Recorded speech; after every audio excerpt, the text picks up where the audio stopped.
Cowboys fans drink free today. Absolutely. They might need it. Fans, they might need it. Drink free today. I'm clapping because I'm a Commanders fan, and I'm thrilled with this. I'm thrilled with this news. I'm talking to my friends that are Eagles fans. Jay, you've been a lifelong Giants fan for a day now. Yeah, since Tuesday. Yes. Yeah, so I'm very happy that he's staying in the division too. Yeah, It's great. fantastic. It's something. I mean, like I'm shocked by this. Aren't you guys? I'm not that sure. Like, I get that there was a complete disaster, like a 100th percentile disaster against Green Bay. But at the same time, like, I don't understand why that loss is necessarily on McCarthy.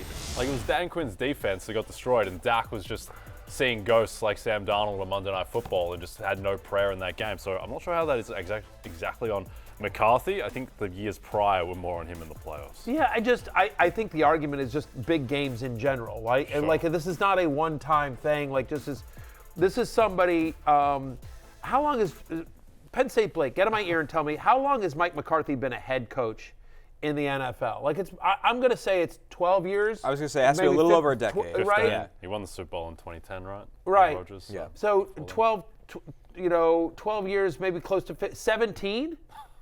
He's been a head coach for 17 years. 12 years doesn't even get you to 2010, Matthew. 13 with Green Bay, 4 with Dallas. All right. And listen, winning a Super Bowl is hard. Sure. Make no I mistake. haven't done But you have not done it. That's correct. I mean, you couldn't even get past the semifinals in our fantasy league. But Let alone winning that NFL right. Super Bowl. But Mike McCarthy had peak Aaron Rodgers. Like, this is a quarterback league. This is a quarterback league. You talk to any head coach in the NFL and you say, what do you need? You're like, I need a quarterback. Give me someone that can throw. The rest of it I'll figure out, but give me a quarterback. Like, this is a league where you need a quarterback, and I think in all of professional sports, forget football, in all professional sports, there's probably no position you need more as the head coach than a quarterback. You know what I mean? Like, you can win without a point guard. You can win without a center. Right? I mean, you can win without a center fielder or a leadoff guy, or a good goalie in hockey.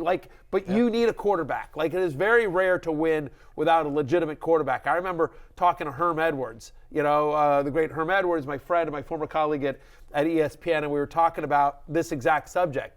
And Herm, I'll never forget, said, you need a quarterback. You need a quarterback. You know who I had? I had Tyler Thigpen. He's like, I won with Tyler Thigpen. Yeah. Give me a real quarterback, see what I can do. And I'm like, that's true, Herm. I get it. Sorry, Tyler. And Herm, one of the great characters in NFL history and just an awesome human being. But I'm just going to say, Mike McCarthy had Aaron Rodgers, had peak Aaron Rodgers. And I get maybe perhaps a challenging personality, but still, he had one of the greatest quarterbacks to ever play the game, peak for a long time. And now he goes from Aaron Rodgers to Dak Prescott, who is, I would argue, a top 8 quarterback in the NFL, skill-wise. Some people might have him higher. He's going to finish second in MVP. Right. I mean, Dak Prescott is a well above average NFL quarterback for all the, jokes we want to make about whatever. Like, he has had 2 great quarterbacks in 17 years of head coaching. He's got 1 Super Bowl, and he's got, I would bet off the top of my head with no information, he is under 500 in the playoffs. It feels like all Blake's time. going to look that up for me. Penn State Blake's going to look that up for me. Postseason underachievement is what it feels like. That's Massive. The story of him. As we show you the Cowboys end-of-year positional rankings based on points per game, obviously this offense had some powerhouse players. He's 11-11 in the postseason. Alternate producer Adam getting in my ear. He's 11-11 in the postseason. He's had 2 of the greatest quarterbacks of the last 30 years. Yep. Aaron Rodgers is a generational quarterback. Yeah. There have been some tough losses as well. I think back to 2011 when that was the year they went 15-1 and they lose 37-20 to Eli Manning. Hakeem Nicks caught a Hail Mary in the end zone, I think, at halftime. They had the Seattle game. The Seattle game with the onside course. kick, I mean, recover the onside kick, you win that game. I get it. On the other hand, you think about even like this year, the Detroit game. They should have lost that game. Like they win that game on a BS 2-point. They seem to constantly underperform in big games. They don't seem prepared under big games. And so, I mean, that's the whole point. Like, I get it, 12 wins is 12 wins. But my argument is that I think over the last 2 decades, no one has done less with more talent than Mike McCarthy. That he has had insanely talented teams over the last 2, whether it was his Packers teams or the or the Cowboys teams. Like that's my argument. Yeah, you really don't like him, do you? I don't. I'm not a fan.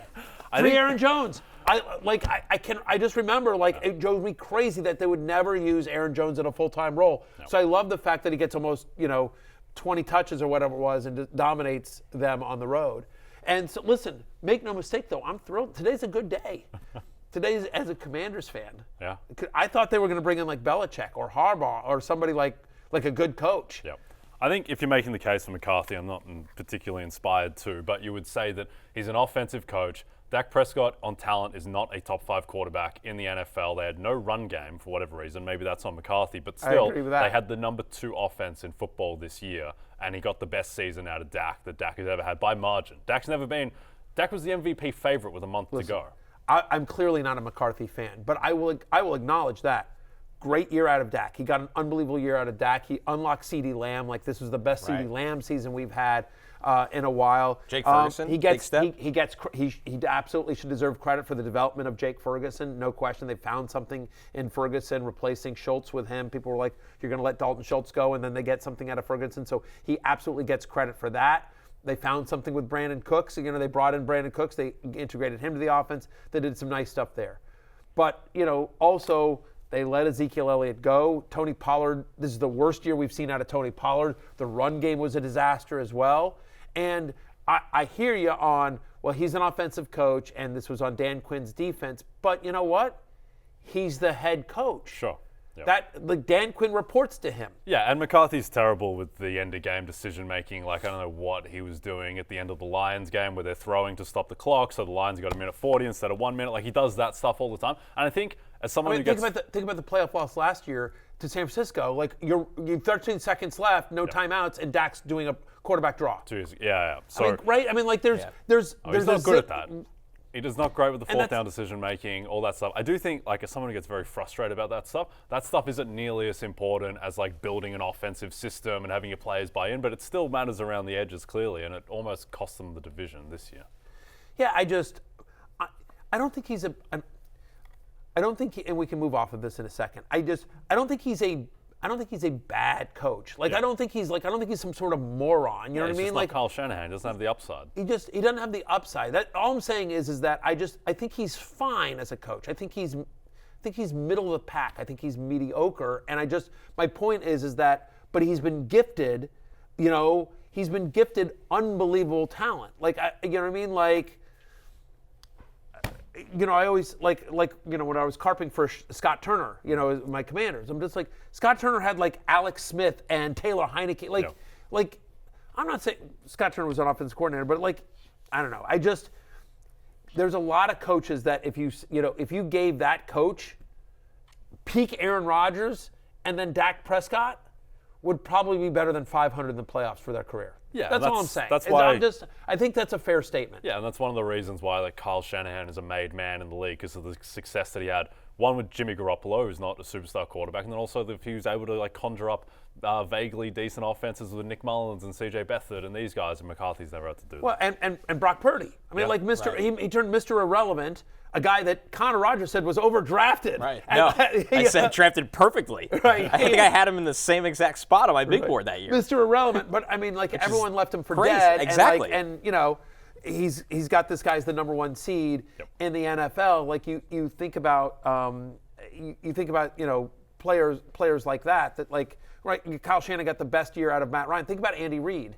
Think about Andy Reid for a sec. Everyone wants to talk about Mahomes, but before Mahomes, think about what Andy Reid did with Kevin Cobb. Yep. You know what I mean? And Coy Detmer was and a fringe Alex MVP Smith. candidate. Alex Smith in San Francisco versus Alex Smith in Kansas City is a completely different thing. You know what I mean? There are guys like that Andy Reid get the most out of.